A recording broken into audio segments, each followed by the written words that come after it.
Hello kids, welcome back to the class of General Knowledge part 4 and we're back again with a new chapter in this new video today. So kids, let's start today's video, right? So this chapter is chapter number 42, the luminaries, right kids?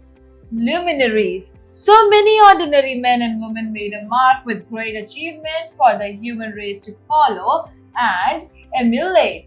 बहुत से ऐसे आम आदमी और औरतें थी जिनकी वजह से जिन्होंने अपने ग्रेट वर्क की वजह से अपने अच्छे कामों की वजह से दुनिया पर अपनी एक छाप छोड़ दी राइट वो भले कोई सोसाइटल वर्क हो या पोएट्री आर्ट एंड कल्चर में अपना कंट्रीब्यूशन हो या पॉलिटिक वर्ल्ड हो या फाइनेंस वर्ल्ड हो बट अभी के समय के मुकाबले अगर हम पुराने समय की बात करें तो ऑब्वियसली वी नो दैट उस टाइम में ज्यादा टेक्नोलॉजी नहीं हुआ करती थी लेकिन फिर भी लोगों ने कुछ ऐसी टेक्नोलॉजी की तरफ हाथ बढ़ाया जिसकी वजह से आज हम इस मुकाम पर खड़े हैं सो किड्स आज हम उन्हीं कुछ ऐसे ल्यूमिनरीज के बारे में पर्सनालिटीज के बारे में बात करने वाले हैं जिन्होंने ट्रैवलिंग के थ्रू जिन्होंने आर्ट एंड कल्चर के थ्रू पॉलिटिक्स के थ्रू सोसाइटल चेंज लाने का फैसला किया था राइट किड्स सो उससे पहले हम पढ़ेंगे let me answer Who was the first Prime Minister of India? Bharat के पहले प्रधानमंत्री कौन थे kids?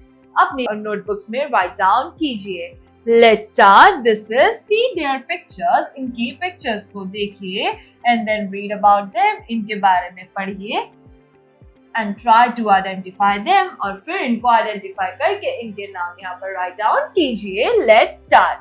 Number 1 is the Greek teacher and philosopher was the founder of democracy in its true sense. तो ये एक ग्रीक टीचर थे और एक फिलोसोफर थे जिन्होंने डेमोक्रेसी को एस्टैब्लिश किया था डेमोक्रेसी यानी कि लोकतंत्र को बढ़ावा दिया था उसे फाउंड किया था यानी ढूंढा था He drank poison उन्होंने जहर पिया था to sacrifice उन्होंने अपने आप की जान दी थी जहर पीकर उन्होंने अपने आप को सैक्रिफाइस किया था ताकि वो अपने व्यूज को लोगों के बीच में इफेक्टफुल कह सकते हैं या फिर अपने व्यूज को इम्पैक्टफुल बनाने के लिए लोगों में उन्होंने ऐसा किया था He was none other than Socrates. Socrates एक बहुत ही अच्छे पोएट भी थे बहुत ही अच्छे राइटर और फिलोसोफर थे जिनकी बातें जिनकी जो माइंडसेट था वो लोगों के बीच में बहुत ही अच्छा और गहरा एक इम्पैक्ट लीव करता था उनकी बातें बहुत ही इन्फ्लुएंशियल होती थी जिसकी वजह से लोग उनसे इन्फ्लुएंस भी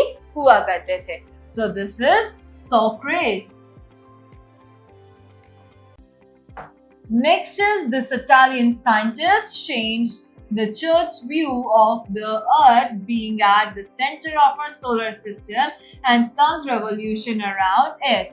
So kids, ये एक ऐसे इटालियन साइंटिस्ट थे जिन्होंने चर्च के व्यू को चैलेंज किया था ये कहकर कि अर्थ जो है वो सोलर सिस्टम के बिल्कुल बीचों बीच है और इसके अलावा जो सन है solar system and sun's revolution around it और जो सन है उसकी रेवोल्यूशन के बारे में भी उन्होंने अपने व्यूज प्रेजेंट किए थे and prove that all the planets revolve around the sun और उन्होंने ये भी प्रूव किया था कि जितने भी प्लैनेट्स हैं वो सन के चक्कर काटते हैं उसके आसपास रिवॉल्व करते हैं He was, yes, इनका नाम था गैलीलियो गैलीली ये बहुत ही अच्छे फिजिशियन थे एंड यू कैन से काफी अच्छा इनको ज्ञान था इन सब चीजों का right kids he is Galileo Galilei Next is number 3. This master sculptor and painter sculpted the famed Pita.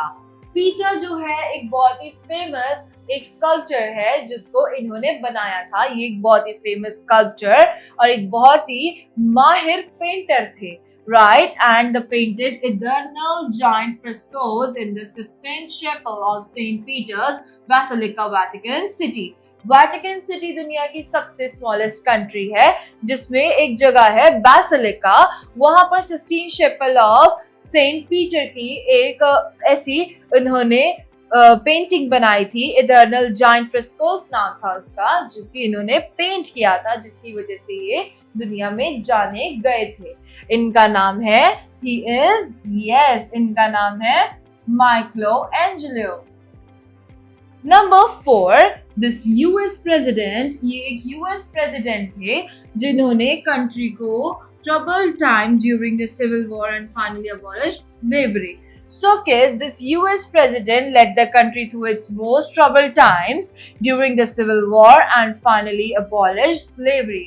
इन्होंने गुलामी के खिलाफ बहुत सारे एक मूवमेंट्स आप कह सकते हैं और रेवोल्यूशन इन्होंने छेड़ा था, और सिविल वॉर के टाइम पर जबकि दुनिया में जो उनकी कंट्री थी उनको बहुत ही खतरा था और उस वक्त पे भी इन्होंने स्लेवरी के खिलाफ लड़ाई लड़ी थी, ये वो यूएस प्रेसिडेंट थे, right? His memorable speech at Gettysburg is still considered one of the finest examples of oratory. So oratory के मोस्ट फाइनेस्ट एग्जाम्पल में से इनको भी एक एज एन एग्जाम्पल कंसिडर किया जाता है आज के टाइम में, क्योंकि इनकी जो गेटिसबर्ग में जो इनकी स्पीच थी वो बहुत ही ज्यादा मेमोरेबल थी, राइट किड्स? सो ये थे अब्राहम लिंकन. सो हम यहाँ लिखेंगे Abraham Lincoln. Next is number 5. This celebrated novelist, story writer and champion of common people's right was a friend of Mahatma Gandhi and Rabindranath Tagore.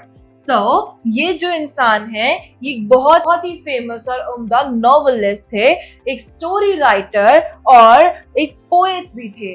इसके अलावा ये कॉमन पीपल राइट के champion थे. ये लोगों के जो अधिकार है उसके बारे में बहुत ज्यादा जानकारी रखा करते थे. ये महात्मा गांधी और रविंद्रनाथ टैगोर जी के बहुत ही अच्छे मित्र थे, दोस्त थे. इनका नाम है Leo Tolstoy.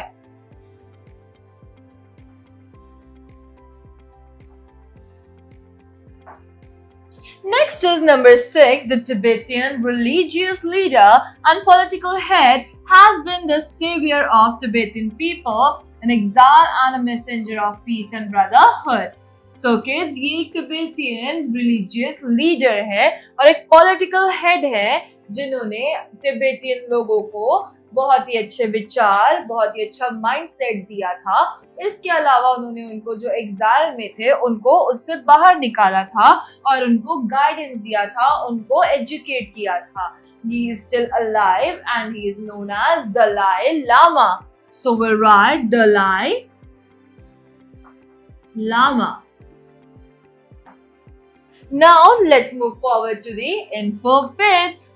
The name Dalai Lama जो इनका नाम है is a combination of Mongolic word Dalai, और इनका जो नाम है वो एक Mongolic word का combination है जिसमें word Dalai है उसका meaning है ocean and the Tibetan word, और इनका नाम जो है एक Mongolic और एक Tibetan word के combination को बनाकर बना है जिसमें Dalai का मतलब है ocean and Lama का मतलब है गुरु. Right kids? So with this we are done with another chapter of General Knowledge Part 4. We will be back again with a new chapter. Till then, bye bye, thank you and take care kids.